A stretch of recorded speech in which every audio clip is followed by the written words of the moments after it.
bringing attention to the destruction of the 3 World Trade Center towers in New York City on September 11th, 2001, and a whole lot more. This is 9/11 Free Fall. Hi everyone, this is Andy Steele. Thanks for tuning in. The interview today is with John Freedom. He's a personal development counselor who is awake to the 9/11 controlled demolition evidence. And we're going to talk about cognitive dissonance and focus on the psychology of 9/11 fact denial.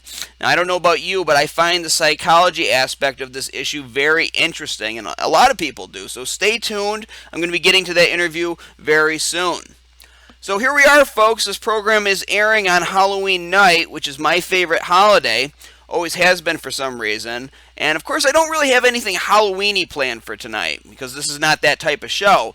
But since this is an episode that focuses on the psychology portion of 9/11 truth, and of course that includes analyzing the shocked and awed public that we have here in the post-9/11 world, I'm not only going to point out for the umpteenth time that our current reality is somewhat reminiscent of a bizarre horror or science fiction movie, you know, those kind where the few sane people are labeled crazy because insanity is what is mainstreamed by the establishment of some kind of dystopian society that they're living in. But I'm also going to make a comparison of our current situation to another now classic horror story, and I think it's appropriate given that tonight is Halloween. And I'm talking about Stephen King's story, It. And I'm sure over 85% of the audience knows the story I'm talking about. This was a novel, and then it was a TV movie that traumatized most of my generation. And it was about a killer clown that killed children. And what was horrifying was that only the kids in the movie could see the killer clown. The grown-ups couldn't see it at all. So it was like a supernatural phantom. But what made the story even freakier, in my opinion, was that there was also another element of the plot that wasn't so much supernatural, but psychological. And I'm referring to the part of the plot in which the adults would look away from any kind of real-world trouble that went on, and it was like sort of a collective insanity. For instance, in the movie, this girl character gets seriously assaulted by these boy bullies. And these aren't just normal bullies, folks. They got switchblades, and their actions with her imply that they're going to do more to her than just push her around. And this girl's kindly grown-up male neighbor, who she knows, he's out there raking leaves in his yard. He sees this assault happening, but he just sort of sheepishly looks down and goes inside his house, pretending that he doesn't see it. And of course, this horrifies the girl character, even into her adulthood, as she remembers back and tells the story, and it rightly should.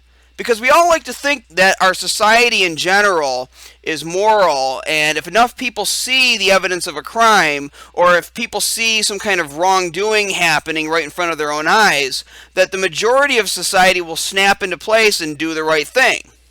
Alright, this is part of why people can concede that the controlled demolition evidence is on the money, but they can't take that final step to acknowledging that controlled demolition is indeed what happened to the buildings in New York on 9/11, because deep down they hold on to this idea that if that were true, then society, the established order, would somehow protect them, that the system in general would have done something about it by now.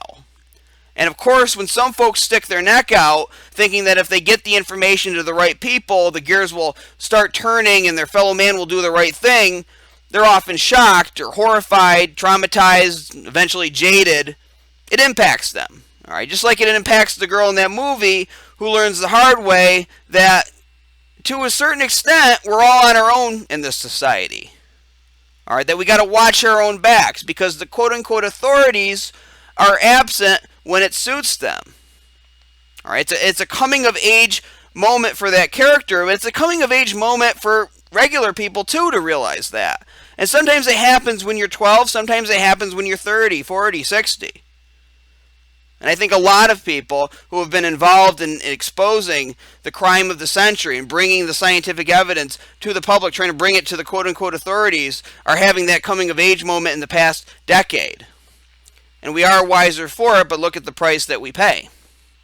Now, I was doing some research in preparing this show's intro tonight into the murder of Kitty Genovese, And the story goes that this woman this was 1964, she was stabbed to death in front of an apartment building, and at least 38 people saw it happen, but they did nothing to help her. That's the story. Now, there's been some challenges to that account, so I'm not going to go into whether or not that story is fully accurate. I don't know enough about it, but it's almost like a modern-day fable about what happens when people do nothing. And, of course, there has been incidents like that have taken place, both small and big. But the incident did prompt further investigations into social psychology and this thing called the bystander effect and the concept diffusion of responsibility. So to explain that, I'm going to steal a quick paragraph from Wikipedia. It says, Darley and Latane in 1968 conducted research on diffusion of responsibility. The findings suggest that, in the case of an emergency, when people believe that there are people around, they are less likely or slower to help a victim because they believe someone else will take responsibility. People may also fail to take responsibility for a situation depending on the context. They may assume that other bystanders are more qualified to help, such as doctors or police officers, and that their intervention would be unneeded. They may also be afraid of being superseded by a superior helper, offering unwanted assistance, or facing the legal consequence of offering inferior and possibly dangerous assistance. Now, somebody might try to debate about whether or not finding out that the Twin Towers and Building 7 were brought down in a controlled demolition on 9/11 qualifies as an immediate emergency. I don't think I need to debate too hard on that. I think it is. And the emergency is heightened by the fact that our government officials and media have done whatever they can over the past decade and more to keep the public from talking about it. So it's a continuing emergency. Just as it seems to me, at least, the news networks tried to keep 9/11 itself as a continuing emergency, even years after the event happened, by keeping the news ticker that appeared on 9/11 going at the bottom of the screen and hyping every alleged terror threat and telling the public to buy saran wrap and duct tape so the boogeymen from the Middle East wouldn't get them. All right, but because of the emergency status of this situation, of realizing the evidence, of knowing what really happened on that day, everyone needs to be all hands on deck and do whatever they can to let this crime be known. Because even though we do have a bystander effect going on in this country, I believe that once people realize how the implications of this evidence affect them, and they see everything else happening that has been spawned from the post-9/11 world, they're going to realize they have no choice but to face this evidence, and then justice will be done. The people won't stand for it any longer. Now, if you go to ae911truth.org, there's a story there that covers the conference that took place in Arlington, Virginia, a few days after the 9/11 anniversary this year. And I talked about this event some on the show in the lead up to it, and I've had guests on to talk about it right before it happened. The title of the article is AE 9/11 Truth Honored at 9/11 Anniversary Conference. There's an embedded YouTube video, it's about a half hour long there, of Richard Gage. He's, of course, the founder and CEO of Architects and Engineers for 9/11 Truth, and he's getting an award in the video. And then if you scroll down the article, there's a number of paragraphs that talk about the various speakers at the event, along with clickable links in the text for you so you can see their presentations on YouTube. And I recommend that you take time over the next month, or however long it takes for you to watch all those videos, to see all these great people and get their information that they're bringing to the table. And the speakers include people like Wayne Madsen. He's a former NSA analyst and Navy intelligence officer. He's now a journalist. And Dick Gregory, former comedian and civil rights icon. Barry Kissin, he talks about the anthrax attacks. Kevin Barrett, he hosts a show here on No Lies Radio also. So the list goes on and on. Again, that's ae911truth.org. Check it out. Watch those videos when you get the time to do so. Spread them around, of course.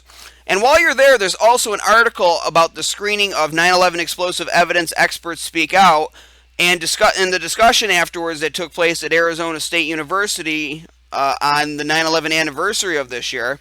The article is titled Standing Room Only at 9/11 Anniversary Event. And I'm just going to read a quick excerpt from that article. It says, those who attended were excited to be able to talk about this topic openly. Many students are unwilling to talk about 9/11 truth with their friends or professors for fear of being labeled as a quote-unquote conspiracy theorist or an outside-the-box thinker. Imagine being, and this says in parentheses, imagine being snubbed for thinking independently. This club may be just what they need, like a support group that heals its own members by educating outsiders. Miller expressed relief afterwards that the movie wasn't just a one-time sponsored event. I was really surprised when I found out that ASU had a student organization that we could all remain involved in. She has since agreed to handle the club's social media. All right, so being an independent thinker, folks, doesn't mean just coloring your hair a funny color. It means looking at everything independently with your own thoughts and telling the truth based on the evidence that you have seen. So good job to all those people who organized that at ASU. We've had the founder of the club on this show. If you go back in our archives, you can listen to that interview. But we should have clubs like that in universities all over the country, talking about 9/11, spreading the evidence, and bringing real justice. Just like in the 60s with the anti-war movement. People need to start their own clubs at their colleges, no matter how big or how small that college is. And finally, we have this article. It's called Encouraging the Senate to Rethink 9/11. And this article documents a couple of meetings that were had with U.S. senators, including the one with McCain, Senator McCain, that I was part of over the phone. Pam Senzi and crew were on this show to talk about it. But the evidence was presented to these senators that are listed in this article. And this is a good opportunity for me to let you, the audience, know that if you want to try to schedule a meeting with your own representative or senator, and if you need guidance in going about how to do that, AE 9/11 Truth has a great resource available to you. All right, so if you go to your web browser and you type in the address bar www.ae911truth.org/Congress, there is a guide there with a number of sections and bullet points taking you through each step and telling you how to make the appointment, how to keep the conversation on topic once you get it. And there's also a letter there for you to print out and give to your congressman's office. And essentially this letter informs the representative or senator of the nanothermite found in the dust of the World Trade Center and asks that person to ask NIST to address it.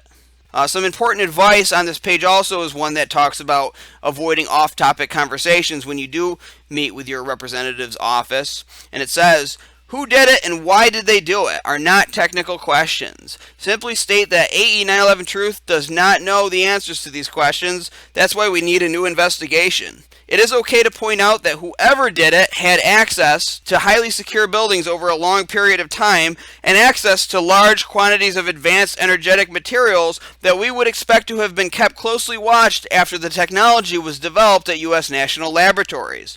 Avoid speculation saying AE 9/11 Truth is a science-based organization.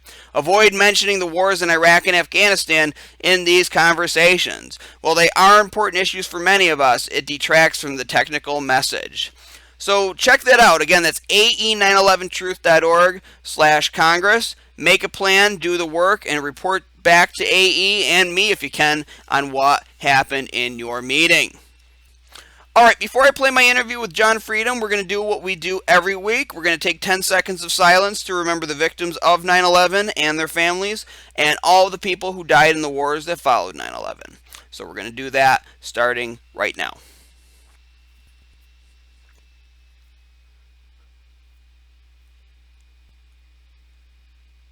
And that is 10 seconds.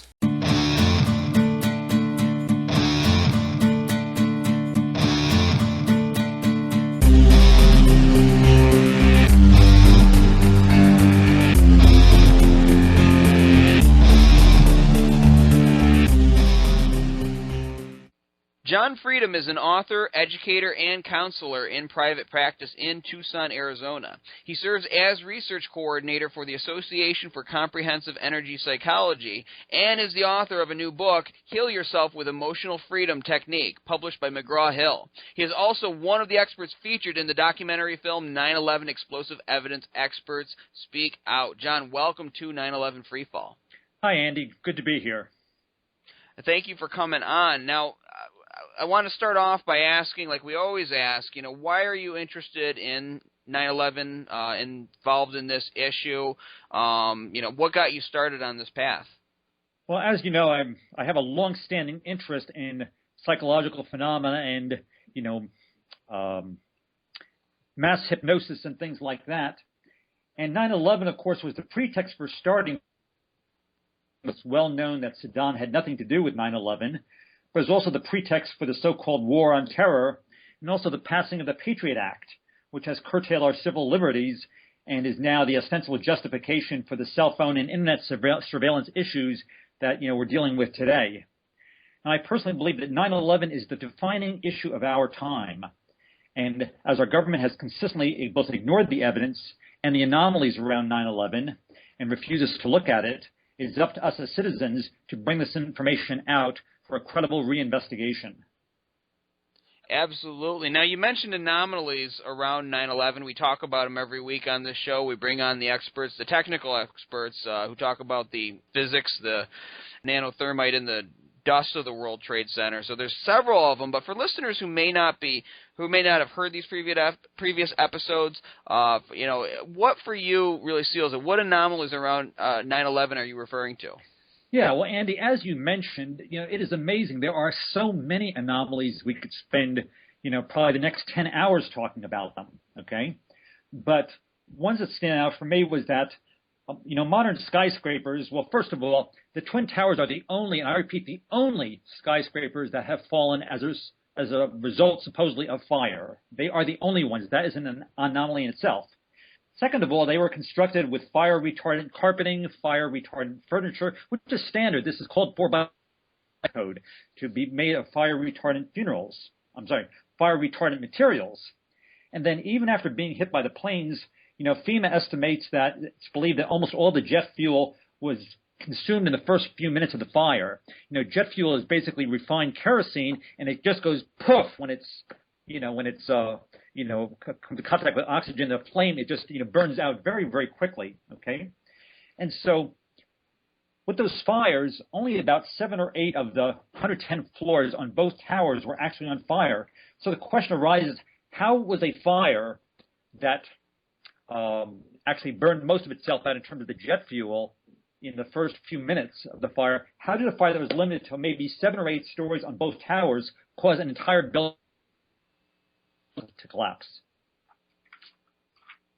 Right, and that's a question that a lot of people have asked, and of course Building 7 wasn't even hit by an airplane, and I've made this joke many times. I wish I could claim credit for it. I heard someone else make it, but we're going to start Andy's demolition company. I'm just going to start a few random fires and watch the building go down. I don't have to go to controlled demolition school.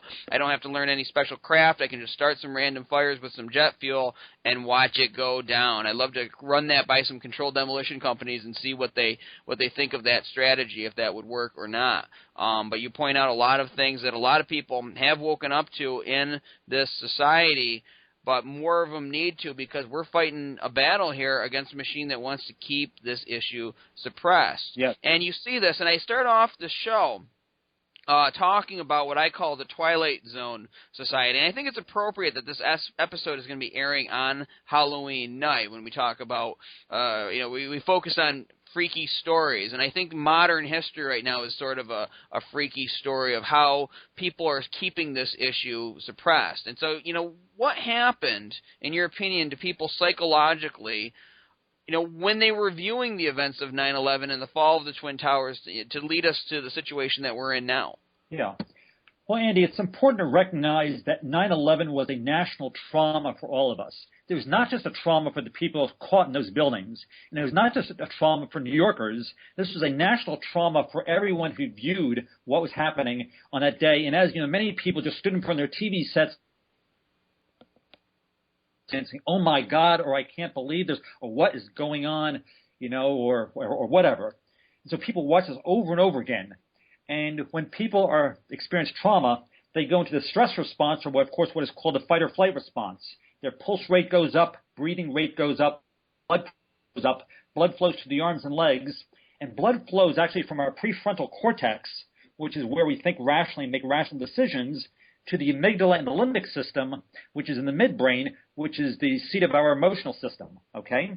And so it's estimated that we experience up to 35% less blood flow flowing from the prefrontal cortex, where we think rationally, going to the limbic system. And the effect of this is to temporarily lose. When under stress or trauma, people sometimes do stupid things or make a stupid mistake or decision, and then afterwards they'll say, what the hell was I thinking, or how could I have done that, or why did I do that? And the reason is because when we're under the influence of trauma, or when we're under the influence of fight or flight, we literally do not have all of our cylinders working together as they should. Now, it's also important to realize that when people are in trauma, people also go into altered states of consciousness, and this is just like a hypnotic trance. Trance states can occur when people are either highly relaxed or conversely when they're feeling very, very emotional. A trance is a mental emotional state which is characterized by a narrowed focus of attention and heightened suggestibility, so that we are actually less aware, even more suggestible than normal. And under conditions of trauma, our attention narrows to focus on whatever's going on or to focus on the specific danger in front of us, and then we lose sight of the big picture. Now, it can be useful to realize that we go in and out of trances all day. For example, some people go into a trance when they go shopping. They go into the shopping trance or the overeating trance, or people are just focused on their work. They're doing their work and they're focused on the get or done trance. Or when people, of course, drinking or drugging or partying, those are trances as well. You see, kids nowadays, they're so focused on, texting or Facebook or whatever they're doing their iPods and computers that you can come into the room and talk to them and they will not even hear you. Okay, and the same is true for us ourselves, or if you get lost in the movie. These are all examples of trance states, okay, where the attention is narrowed and limited. And then when that happens, it's very open to additional, especially contradictory input or information. Right, and I just want to note for our audience, too, as we record this over our Skype connection, some of the Wi-Fi might be going in and out. So, folks, if you miss a word or so, it's not me editing it out. It's the gremlins playing with us as we prepare our Halloween episode here. But I heard what you had to say, and it's interesting. First of all, that's the first time I've ever heard that term, that get or done trance. Yep. That's definitely what I go through at my day job all the time. But and it makes sense. Obviously, we're in a trauma situation with 9/11. We're seeing things we've never seen before. Obviously, many of us, pretty much all of us that day. And I talked about this in the monologue that I recorded for this show, is that it seems like they kept the emergency going for us. It seems that, that they wanted to keep this perpetual state of emergency in our minds so that we're still focused on that day even, 5, 6, 7, 8, 9, 10, 11, 12 years after the event happened. But how do you think that they've maintained that? I mean, how do people, even 12 years after that event, stay in that day? How does that trauma continue even after it's occurred? Well, Andy, this is very similar in some ways to PTSD. Guys from Vietnam or now more recently, of course, Iraq and Afghanistan. They'll hear like a loud explosion from a car or from somebody's helicopter overhead, and of course they duck for cover, and just little stimuli can provoke what's called a startle response, and the person is startled easily and then shuts down and goes to fight or flight, and that whole thing gets re-triggered again. And you see this, for example, you ask how this is maintained. This is maintained, for example, at our airports. Every day we hear the what's that signal called? The warning signal is yellow today, or amber, or whatever that signal they have at the airports, and they're constantly telling us how dangerous air travel is, and warning us about this or that or the other thing.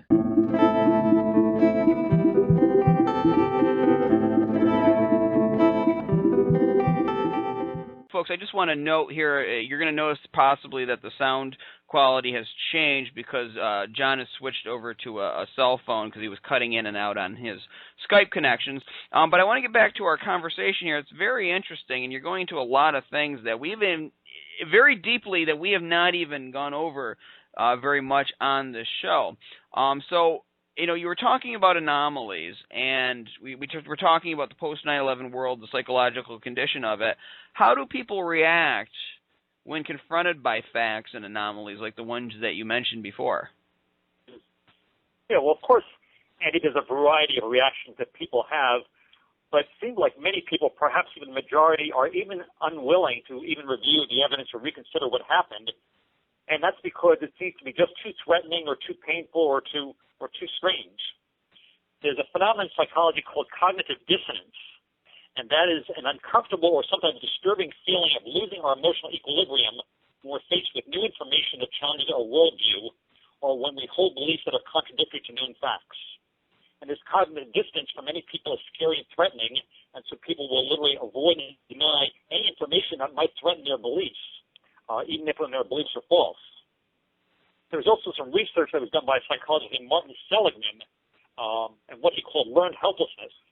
And what he did was he was working with dogs, and he wanted to see if he could he was researching depression, and he wanted to see if he could cause depression in dogs. So what he did was he put dogs in a small container, and then no matter what they did, he shocked them.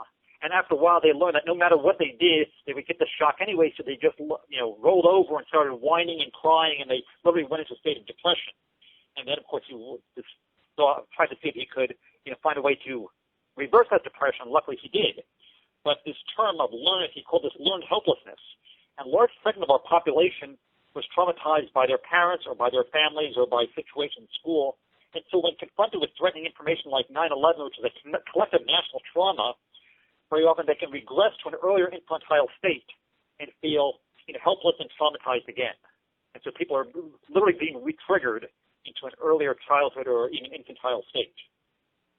Well, it's interesting because I see people react differently in different situations, and you can see that even within families that you may have two twin brothers who may be getting abused the same way by the same parent, but one may cower into depression, the other may get angry and fight back and grow up completely different. Why do you think that is? I mean, you may not be able to say for certain, but in your own theories and opinions, why do you think that people are different in that way?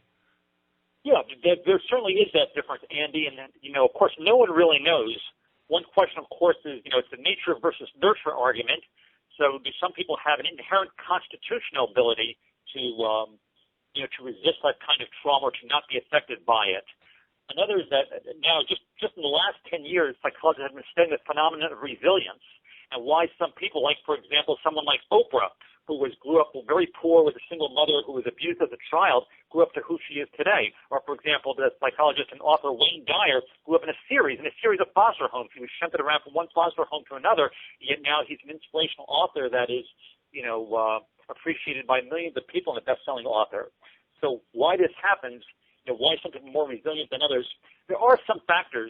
One is that females tend to be more affected by trauma than men. They're more, women tend to be more sensitive in general, so they're more sensitive to trauma. Another factor, of course, is age. People who are traumatized, say, later on, in their teens or 20s, are more resilient than people, for example, who are traumatized at very earlier ages, okay? And I'm sure that there are other factors as well. But again, bottom line is we just don't know all the factors involved and why some people are more resilient than others, and this is something that would be, really, really interesting to find out and discover.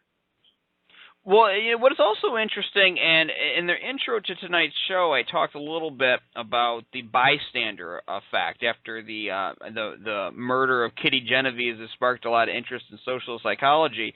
And from my understanding of it, it was this concept where people assume that, especially when you're in large groups, that somebody else will take care of it, that there's somebody else more qualified to deal with the situation than you yourself. And I see that in that situation here in America where your average rank and file person out there will think, well, so if this was true, and they may even agree with the evidence, but they think, well, geez, I mean, I see it, I understand it, it makes sense to me, but if this is true, somebody else would have taken care of it by now. I mean, how much do you think that plays into it also? Oh, absolutely. There's this belief that, once a belief is accepted, it can be very, very difficult to change. And I'm not sure exactly why that is. I'm trying to look for a quote here that I have in my notes. It just once a belief. Yeah, there's an author named Gregory Lester who wrote an article called "Why Bad Beliefs Don't Die," and part of what he says is that survival is the primary function of the brain. That our brains operate in order to survive, and that survival takes a priority function over all of its other functions. And beliefs are maps of a reality that are designed to help us negotiate our world in the absence of sensory data. And in fact, beliefs are designed to operate independently of sensory data. And so the whole survival of beliefs is based on their ability to persist even in the face of contradictory evidence.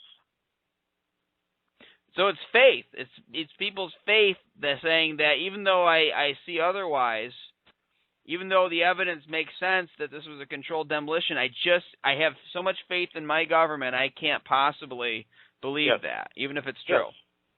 Yes. Yeah. Amazing. I mean, yeah. Well, we see a similar thing with, of course, with global warming, climate change. There's a large segment of the population that believe that, climate change is a hoax and is simply not happening, even though over 95% of climate scientists, recognize and state that, global warming is a very real and also very dangerous phenomenon. Okay. And why do you think, like, with 9/11, again, why do you think this is what plays into why people refuse to look at the evidence of what happened on 9/11 even to begin with, because that will challenge their belief system? Well, both challenges their belief system, but also it's very threatening to that belief system. The bottom line is fear. People feel afraid. 9/11 was a major trauma, and just as with PTSD, which is post-traumatic stress disorder, when re-triggered with PTSD, for example, people will do anything. They will drink and drug themselves and develop all kinds of reactions and defense mechanisms to avoid that fear or to avoid anything that threatens their worldview. Many of us dislike new disturbing information that challenges our worldview, and we carry unconscious and unresolved trauma for our infancies that, unknown to us, colors our reactions to world events. The violent world events, like, for example, 9/11, can re-trigger and reactivate these old buried wounds. There was an American philosopher named Thomas Kuhn who wrote a seminal book called The Structure of Scientific Revolution, and he talked about this phenomenon of paradigm shifts, where a new paradigm can shift over from an old one, but there's before the old paradigm, before a phase in the new paradigm takes place, there can often be tremendous resistance to the new paradigm, and that, of course, is rooted in fear. Eventually, change does occur. Thank God we don't, for example, people did not hold on to the old belief system that, for example, the Earth was the center of the universe, and Galileo's viewpoint did prevail, but it took many, many years for that to happen. And so the same is true with this. Change can and will occur, and consensus reality does shift, but sometimes that the shift can be excruciatingly slow and seemingly painful. Right, and it's funny, you're saying all of this, and it makes sense to me, and it makes me think back. I'll tell a quick story. When I was a kid, my bedroom was right next to my parents'. I'm talking about being a really little kid at the age where you still believe in Santa Claus. If you haven't, I just want to say to parents, if you have kids listening who still believe in Santa Claus, you might want to send them out of the room here. But I still believed in Santa Claus up to a certain age, but during that time, like every Christmas Eve, my parents would walk past my room with the presents, and I would shut my eyes. I would close them real tight, and I could hear the bags crinkling, or the crinkling of the wrapping paper as they're carrying them. And my common sense said that they're carrying the presents out to the living room to put them under the tree for the next morning. And even my parents a lot of times would come, show up in my doorway and say, "Andy, are you asleep?" And I'd say, "No, Dad, I'm still awake. I'm still up." He would tell me to go to bed. And I just knew, my common sense told me he wants me to go to bed already so they can get this present thing done with and go to bed themselves.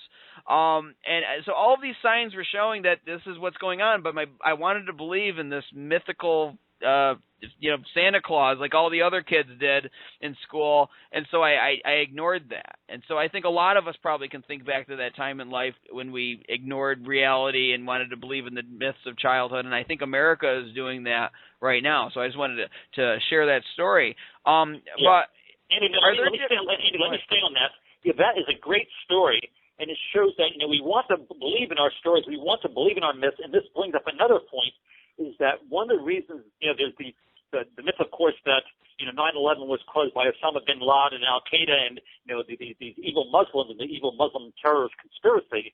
Okay, but there's a deep need in our psyches for whatever reason to find someone to scapegoat, and part of the brilliance of the whole 9/11 phenomenon is that they found a scapegoat immediately, okay, and blamed it on Osama bin Laden, and then used as a pretext to invade Iraq and all that. But there was just this need to find out who did it and then scapegoat that person and demonize them and put all their evidence. There was this whole negative transference of negative feelings onto him, and so that satisfied some kind of need, and people's, it's like a whodunit. You find the criminal, you find the wrongdoer, and then finally Osama bin Laden was discovered in his cage years ago, and they shot him. Then now we can relax. We got the evildoer, we got the bad guy. Justice was done, and we can relax. Right, and it's funny, to share another quick story, I Yeah. experienced that, and this isn't one of those things I'm almost ashamed to share, but on that day, I was just like everybody else. I watched the buildings fall down. I believed whatever the TV told me. They threw Osama bin Laden up on the screen. I said, okay, sure, makes sense, whatever. And I just followed along, and I remember they showed a live video of Afghanistan, and it was the Northern Alliance fighting some battle that they had planned already, but at first when I saw that, I thought we were immediately responding, and I got all excited because I think it's like you're in a fight. You feel like you're in a fight, and you want to start swinging back, and I was like, yeah, we're fighting back right there. And, so I wanted that. I wanted to project that anger into some kind of reaction, and so did the rest of America. Yes. 9/11 and the whole, myth of Osama bin Laden and I'm not saying that Al-Qaeda doesn't exist and that these people are not a threat. They certainly are, and they are responsible for other incidents. But the whole, finger pointing, and pinning the tail on the donkey onto bin Laden for 9/11, that was a brilliant piece of advertising and propaganda on the part of our mass media, who just, the government suggested, and then of course the media bought into it hook, line, and sinker, and so did the rest of us. It was a brilliant piece of misdirection and mass propaganda. Now, are there different kinds of fear that people will experience, especially around 9/11? Yeah. Again, it's important to realize that fear is the bottom line emotion underlying all of the reactions that we've been talking about. These are like fears of receiving information that will turn our world upside down, fear of being overwhelmed by our own emotions, fear of psychologically deteriorating, fear that our life will have to change, fear that we'll discover that the world is not a safe place, for example. Fear of looking like a fool because we bought into the official accounts so thoroughly. That's especially true of intellectuals and educated people, of course. And then fear that our reputation will be tarnished, or that we'll lose our jobs, or even fear that we'll be banished or shunned by our friends and families and folks that we know. We're all familiar with the bell-shaped curve, and most people want to hang out in the middle of the bell-shaped curve, and we feel reassured, we feel safe in the middle of the bell-shaped curve. And for example, we look at, for example, people as being out on the fringe, the edge of the bell-shaped curve, as being, on the fringe. We have a name for them, which is on the lunatic fringe. And of course, there are of course some people who are lunatics and irrational out there on the fringe. But just because you're in the middle does not mean that is truthful, or that's where the truth is. Right, and it's funny. We touched on this before, and I've said on this show in past episodes that your government is not you. People like Barack Obama or George Bush or Dick Cheney or Hillary Clinton, these people don't represent me personally. And so I can separate myself from them and say, I can point a finger at them if I think they're guilty of something. But people have a tough time making that differentiation. So why do you think people have so much difficulty even suspecting something negative about their governments or the people in their government? Yeah.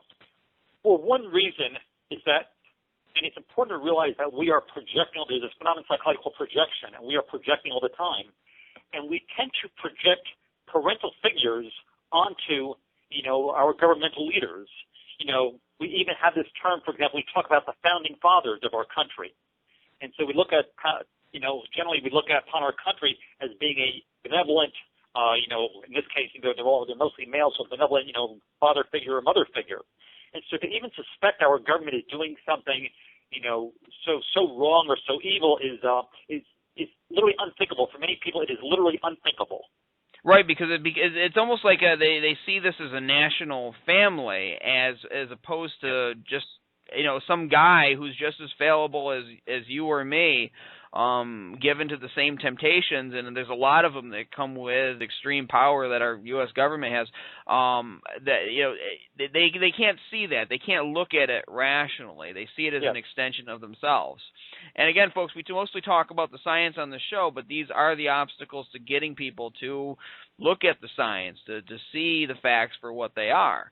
And again, we touched on this before, but it's so interesting to me. Why do people hold on to beliefs even when they're not true? I mean, so tenaciously, even when it goes against their own survival to do so, in my opinion. Again, Andy, that is a really, really excellent question. One of the very odd things about human beings. There's a story about a guy who was crazy, and he went to see a psychiatrist, and he insisted that he was dead. And so the psychiatrist was trying to convince him that he was alive, and he said, no, I'm dead. And so anyway, he asked him if dead people bleed. And of course, the guy said, of course not. So the psychiatrist pricked his finger, and of course he started to bleed. And the guy looked at the finger, and he said, I'll be damned. Dead people do bleed.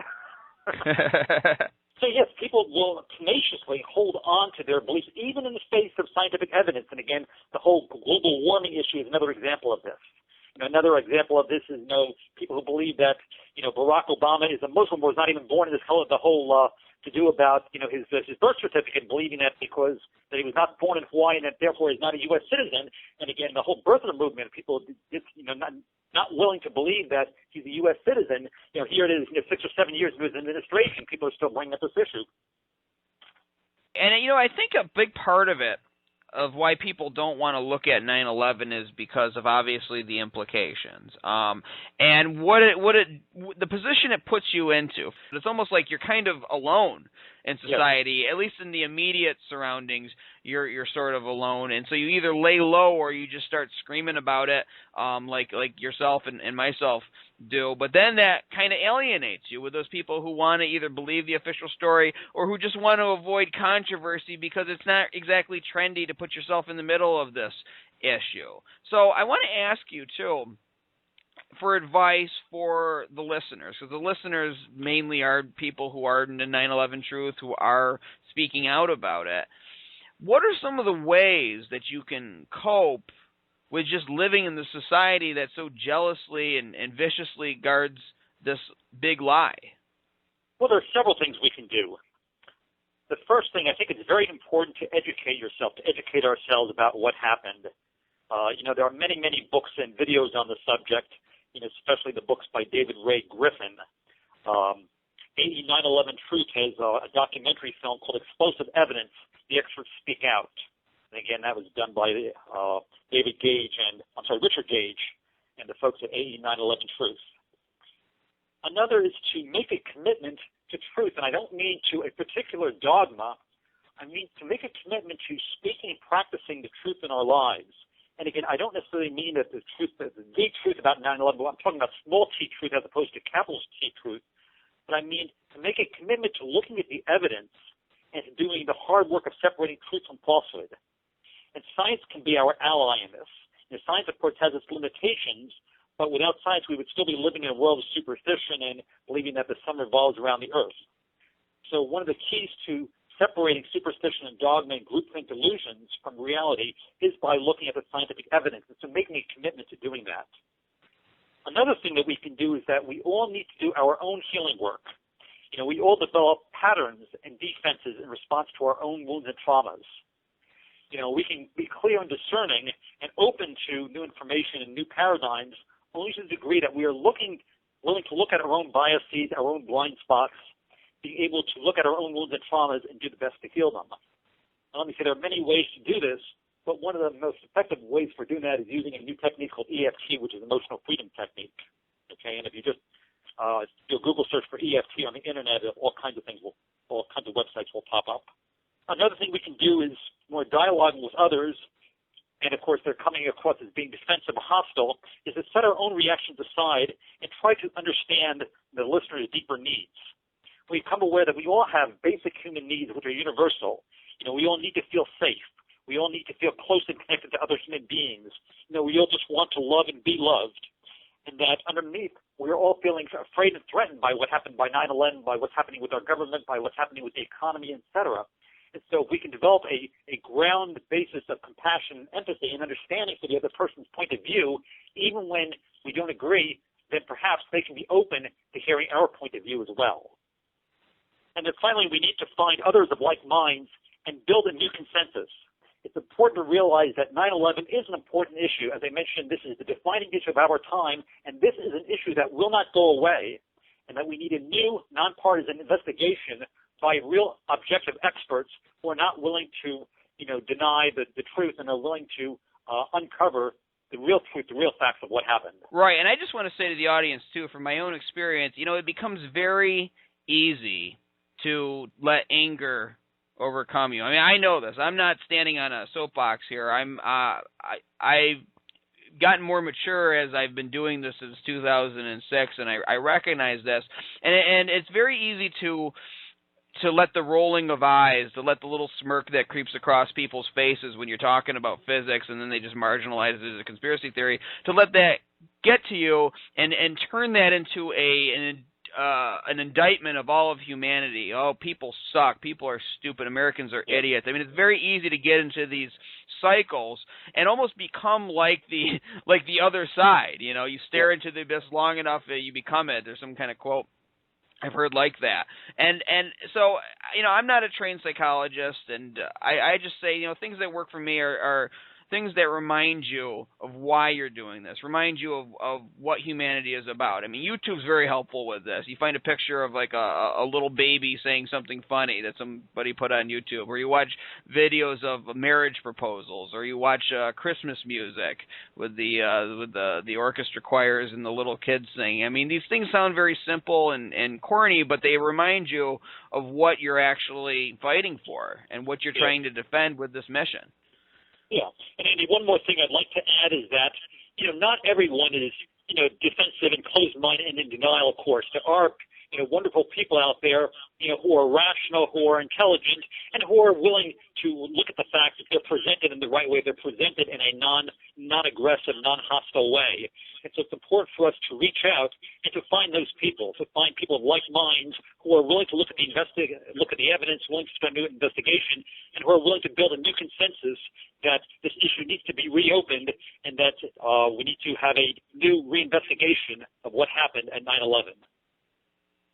Exactly, and I think people need to know, too, is that there's a lot more people who are sympathetic to you than they think. Now, maybe they don't say anything or they avoid the issue for their own reasons. Maybe they're stuck or they're afraid. They're like me when I was a little kid, closing my eyes tight and hearing the crinkling wrapping paper, but not wanting to see my parents carrying the presents across the doorway there in the hallway.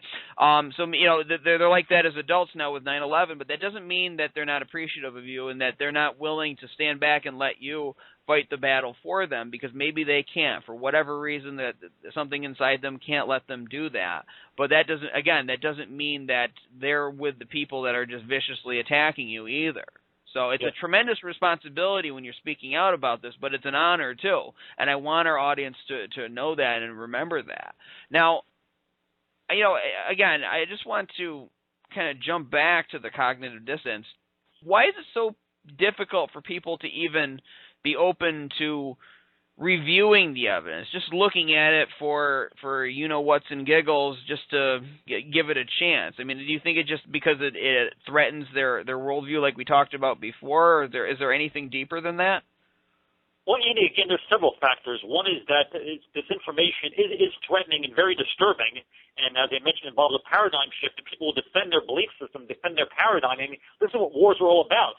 People, both sides, whoever it is, the Israelis and the Palestinians, or the Serbians and the Kosovos, believe that God is on our side and we are right, and they will defend that to the death.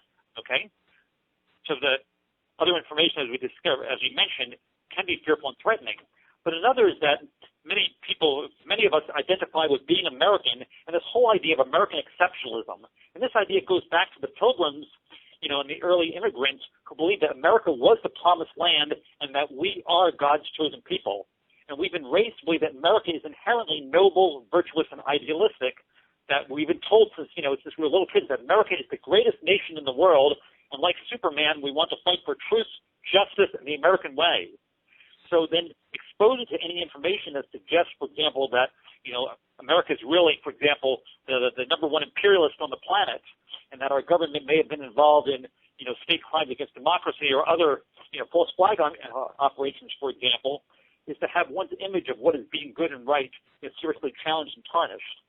So this evidence will be threatening to people who believe, who have had this, let's say, blind belief, blind faith in America as being a good and noble and virtuous nation. Now, leaving that aside, there's also a theory in electronics called signal detection theory. And this describes how easy or difficult it is for a signal to be detected.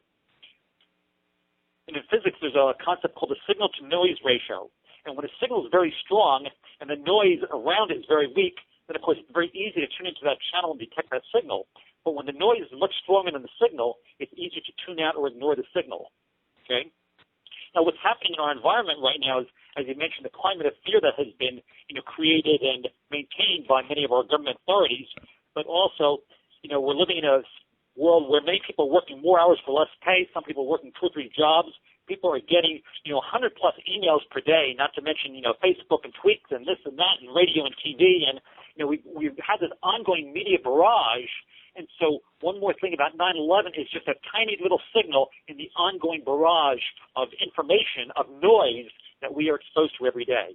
And it's hard to, tune or it maintains people's interest or focus on that. It's very interesting, and I just want to second that. I see that with folks all the time now. There's so much information out there. There's so much that the media covers and chooses to ignore, and it goes beyond just 9/11. I mean, again, 9/11 is the focus of our show, but I'm aware of the bigger picture. I'm not sitting here in a bubble, just thinking that 9/11 is the only issue. But I think 9/11 is at the core of it. That's why I put so much emphasis and do this show. But again, it's just one more blip, and of course, there's so much disinformation out there that people a lot of times don't even know what to separate fact from fiction, from real and nonsense. And they see the nonsense. They think that's associated with the 2,000 architects and engineers that are talking about the free fall of Building 7, talking about the nanothermite in the dust. If somebody goes out there and puts out some silly theory that no plane hit the towers or something like that, they kind of just see all of 9/11 truth encapsulated in that, and that's all thrown in there with it, and it just kind of pollutes the pool. It ruins the entire batch. Yeah, and then people just push it aside or deny it or just dismiss it and say, well, that can't be true. That's, and as you mentioned, there is just so much, information coming down, especially from the internet, that people are just used to, point and click, and just glance at stuff without really taking the time to really investigate things thoroughly. And that is the job, of course, of our media. And our media, unfortunately, in my opinion, has really neglected their responsibilities, especially around this whole 9/11 issue. The media has really neglected, and because of course it's ultimately their responsibility in a free society to investigate, phenomena like this. Exactly. Some might even call that an understatement, considering what we've seen from the media and what we've played here on this program, examples of the media viciously attacking this people who talk about this issue. Now, what can be done, though? I mean, again, we've identified the problem, but in our closing minutes here, our last 3 minutes, I want to know, for our audience, I want to end on a positive note, and I think there is a positive note. I think a lot can be done, but I want to hear it from you. What can be done to fight the cognitive dissonance, in your opinion, and overcome these psychological barriers that exist? So several things, Andy. One, as I mentioned before, we need to do our own inner healing work. We all have patterns and defenses that we develop in response to our own wounds and traumas. So as best we can, we need to look at ourselves, look at our own biases and blind spots, and work to heal ourselves as best we can. Another is that, some of us think that if we just speak the truth and we speak it long and loud and hard enough that people will hear it. And unfortunately, truth is not enough. In order to be effective, we must be skillful in observing others and responding in a way that may overcome their emotional barriers. So if we see someone becoming defensive, for example, it can help for us to lower our voices or to ask, are you okay? Are you feeling a little afraid right now? Or can I help you? If we can come from a place of feeling, gentleness and compassion and empathy for the other person's position, even when we don't agree. And as mentioned before, we all have common needs. We have needs to feel safe. We have needs to, feel connected with each other, and we have needs to feel loved and to love and to be loved. And when people are in a state of cognitive dissonance, of course, they're feeling afraid, they're feeling defensive, they're feeling shut down, and so we need to be sensitive to that and to empathize with that. And then finally, one more thing that we can do is that we need to build a new consensus.